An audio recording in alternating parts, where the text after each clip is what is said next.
Alright guys, today we're going to go react to the Patt Mcafe show. He has, of course, the man, the myth, the legend, Duke Tobin on. Talk about Joe Burrow'S contract. They also talk about some other Cincinnati Bengals off-season stuff, so let's go ahead and listen up. I know based on my comment section, a lot of people dislike this man right now. He did sell out for ESPN, but it is what it is. Let's just go ahead and listen up to what he has to say. 1 second. Leads right into a perfect discussion. That's right. I know you got a tea time, Duke, and it might be coming up and creeping up closer now that these words are about to come out of my mouth. We've been trying to figure out how the hell the Joey Burrow contract is going to look with the Cincinnati Bengals. Already been to a Super Bowl. Now, he didn't win an MVP yet, like Lamar Jackson has. Nope. Has been to a Super Bowl, right? Everybody on earth agrees he's the guy. Everybody on earth agrees he's the guy. He's perfect for your team. Everybody in Cincinnati loves him. He's from Ohio. There's other comps, I guess, you can use. Then there's the outlier that is in Cleveland that everybody is trying to bring up at all times. Then we hear Joe Burrow's involved in the contracts, and he understands he got to build a team. T. Higgins says he appreciates that Joe Burrow's in on the contract and understands that whole thing. Where are you in it?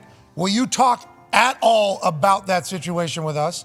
And have you had to do any exercises in salary cap gymnastics to kind of figure out how the future looks with Joe Burrow as your quarterback? Yeah, we look at a lot of different things, and thankfully Katie's on top of that one. She's the one that keeps us on track with the salary cap, not only for this year but for future years. And so everything we do, we're looking now, but these dollars count. If you're not counting them this year, you're going to count them next year or the year after. So every dollar that goes out counts. So it's a pie, and just how big of a piece of the pie. You know, the only thing I can predict with the contract is it's going to be a sizable amount of money, and he's not going to be asking any of you for loans anytime soon. So Okay, so we're paying a lot of money. Yeah. Here we go. Okay. He'll be paid well, and he's earned it. And what it looks like in its final state, there's more than just the Bengals and Joe. It's Joe's agent, it's the union, it's a lot of factors that are outside of us. That there's a lot of people that have interest in this, and Joe's great to work with, and I know Katie and his representation will get it worked out, and we'll go forward. But we plan on Joe Burrow being here a long time. He's the straw that's stirring it right now. Hell yeah, and that environment in the jungle is Crazy. awesome, and he's the perfect person for it because it feels like no moment is too big for him. I had a chance to see him at the SEC Championship when Georgia was playing LSU, I think his junior year, I believe, obviously. Yeah. Senior. No, redshirt senior. It might have been his, I don't remember. When he was balling. I went into the stadium early because we did game day and I had nowhere to hang out. So they let me in the stadium early, and they were practicing all the camera shots. And the players had got there very, very early. This is a massive game. This is a huge. They had a tight shot on Joey's face for like 5 hours before the game, to about like 3 hours before the game, to about 2 hours before the game, to about 1 hour before the game. And there's nothing else for me to literally look at other than this fucking massive shot on him. I didn't see the guy sweat once, blink once. Every interaction he had with everybody was like a cool, clean dap.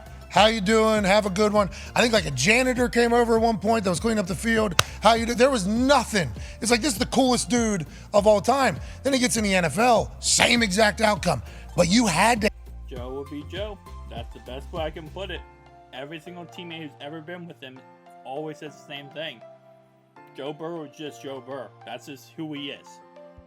I hate him getting murdered that first year, huh? Yeah. He proved how tough he was, though, Duke. You had to love that, I assume. Like, hey, you're tough. We get it. He got crushed, though. So I think we appreciate you investing in the offensive line to try to fix that. But did that ever scare you in that entire process when he started there? Well, yeah. I mean, your quarterback getting hurt always scares you a little bit. That's not what you want. And Joe is the type of guy that never believes that the play's over, and believes that he can make something out of everything. And that's part of what makes him great, is that he doesn't give up on things. And so, we knew we had to fortify what was going on in front of him, and we think we've got a great group up there of guys who understand how he plays, and I think our coaches understand how he plays, we've kind of come up with the Bengal offense with Joe Burrow, and it's just it's fun to watch. It's fun to watch him interact. One of the easier scouting assignments that we've had as an organization, because you couldn't walk around that LSU building without somebody telling you how great he was. You're in the cafeteria getting something to eat, and the cafeteria lady is telling you what a great guy he is, unsolicited. So some guys are really easy to scout. He was really easy to scout at LSU because everything they said was obvious. Yeah, and he's only lived up to the hype somehow. Tough division, though. Go ahead, Tone. Yeah, Mike Tomlin likes to say that it's hot in the kitchen in the AFC, and we talk to other GMs who, with in mind, they draft and they build their teams around the division with that in mind. Like with the AFC North, how do you have to build your team to be first and foremost successful there in the division? Well, our division never goes away, and we kind of keep wishing here in Cincinnati that it would, but the other teams are pretty darn good at what they do too. And Pittsburgh's not going away, and Baltimore's not going away, and Cleveland's got a lot of talented guys, and we've had a heck of a time beating them year over year. So it's a division that never just disappears, even though we might like some of the teams to disappear. But we've always felt like if you can win our division, you've got a team that can beat the other divisions. You got a team that can beat, that can win it all. If you're the AFC North champ, you got a team that's a contender for the Super Bowl. So, yeah, it's a physical division. You got to be big enough. You got to be man enough. You got to be able to stop the run. You've got to be able to play in inclement weather. Yes, the worst. You got to be able to play in hostile crowds. You've got to be able to slow down pass rush. There's always pass rush in our division. There's always just big, strong, physical man football, and it hasn't changed, and I don't see that changing as we go forward. All four cities there said hell yeah. Because when you said hostile environments, that's interesting because those are all blue collar towns. So there's a lot of shit talking in all of those towns. And then the weather is the worst. That is the worst. Any kicker, shout out to your guy. Money Mac is an absolute dog. Has been as soon as he got in there. Huber had an incredible run over there. I don't know what the next is there at the punting position, but anyways, that is a nightmare of a division. Every year you got to sign up for that. November, December, it's going to be fucking miserable. That's how it's going to be. And also, they're going to be trying to run over your face. Man football in the AFC. Great term. I absolutely love that. Go ahead, AJ. Duke, we hear people talk all the time. They say, "Oh, well, you can't pay everybody on a team, especially when you have a young team." Duke He said was talking, but we didn't hear a word you said there. Do you look like we just glitched your entire screen? Did you say something there? No, I don't think so. Oh, you did! We missed it! That's me, AJ, not you, obviously. Go ahead, That's pal. all right. I want to say, can you pay everybody now? With this, how you can kick the can down the road, how we can kind of craft these salaries, what they're doing year after year to kind of move money into bonuses. Is it like, can you really keep your core together nowadays with the salary cap? Well, that's the hope, and we'll see how it goes. There's a mindset for this year, and there's a mindset for the future. And we're not giving up good players that we think can help us win this year because we might not be able to have them in the future. So you've got to balance both. One thing that has to happen is you got to count the dollars at some point. And we're not looking to disappear here in a couple of years because, we've done things that put us in a precarious spot. So we want to be mindful of this year.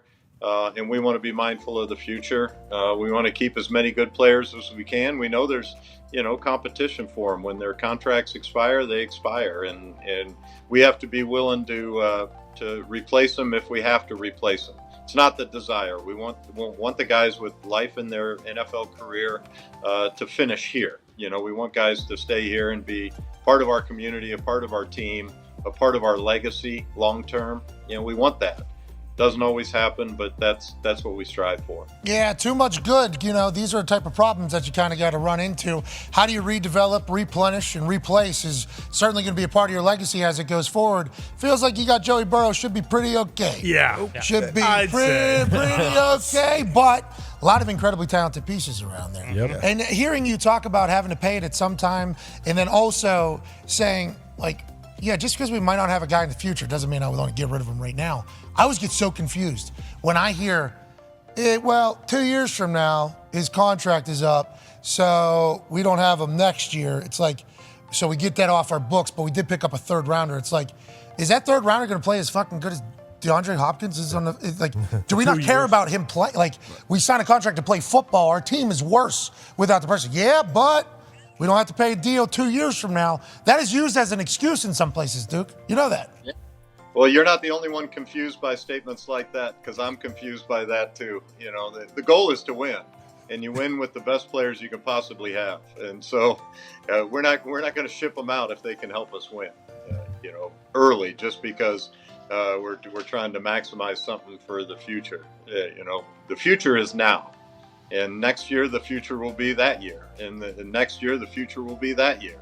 Right. We're mindful of what's going on in coming seasons, but it's not driving our willingness to put the best team on the field this year. And so when we've got a young player that's producing, and somebody says, "Are you going to get rid of him?" The answer is normally hell no. No, but dude, you don't want to have to pay them in 3 years. 3 years. Fourth You don't have to round pay. pick. That's what they say. And then they sell this to their fans. And their fans are like, we got that. Oh, Yeah, that makes sense. we don't have to do it. It's like, what, dude? What are we doing? I think Duke said it best when he said how tough this division truly is. The AFC North is a beast upon itself. The AFC North is like every AFC North game where you have Steelers, Bengals, Ravens, Steelers. Whenever you play the AFC North, you're pretty much playing a playoff game. With how we play, with the atmosphere we play at, with the power and the heart we play at, it is like a playoff game every single week. Every single AFC North opponent has to play, 6 playoff games to get to the playoffs. Imagine that, 6 playoff games to get to the playoffs. And by that time, yeah, you all battle ready and you show, hey, listen, you can go 6-0 in that division, you're going to go win the Super Bowl. So I do love how Duke Tobin talked about that. And I do agree. The future is now, right? The future is next season, the future after that, because everyone says, like, oh, well, you know, what's going to happen when T's contract's up, when T's going? T right now is a Cincinnati Bengal, right? I think he'll get a new contract. I don't think he'll get it worked out, whatever. But right now, he's a Bengal. For this season, he's a Bengal no matter what. Tyler Boyd, no matter what, is a Bengal this season. DJ Reader, who's going in his final year of his contract, this season's a Cincinnati Bengal. You gotta win with who you have on the field and worry about the future when the future does come. Again, you know, T will get extended. Joe will get extended, which will, you know, relate all of those future issues. But for right now, 53-man roster, as of September, is going to be the future for this season. So, I can't wait. I absolutely can't freaking wait.